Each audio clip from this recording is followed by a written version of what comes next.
Hello বন্ধুরা, তো তোমরা সবাই কেমন আছো? আশা করি সবাই ভালো আছো, আর আমি অনেক ভালো আছি। তো কালকে ছিল শিবরাত্রি, তো তাই আমি গেছিলাম আয়াস। কারণ এবছর আমি প্রথম উপবাস করেছিলাম শিবরাত্রির।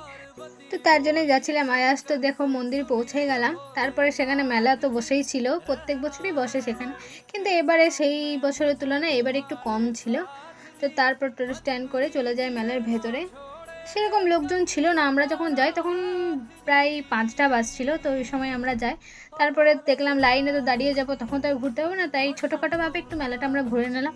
তারপরে চলে গেলাম মন্দিরে এখানে পুজোর ডালিগুলো রাখলাম। তারপরে দেখি বাপরে অনেক ভিড়, অনেকজন এসেছে জল ঢালতে। আমরা তো একা না, সেখানকার সবাই, কারণ বেশিরভাগ সবাই আয়াসেই আছে জল ঢালতে। তো অনেক বড় লাইন ছিল, আমরা শেষে ছিলাম, কিন্তু প্রথমে আমরা এলাম ছবি তুলতে। তো তারপরে দেখি মন্দিরটা ফাঁকা, তো সেখানে আমরা ডালিগুলো রেখে যাই। তো তারপরে আমরা প্রথমেই লাইনটা পেয়ে যাই।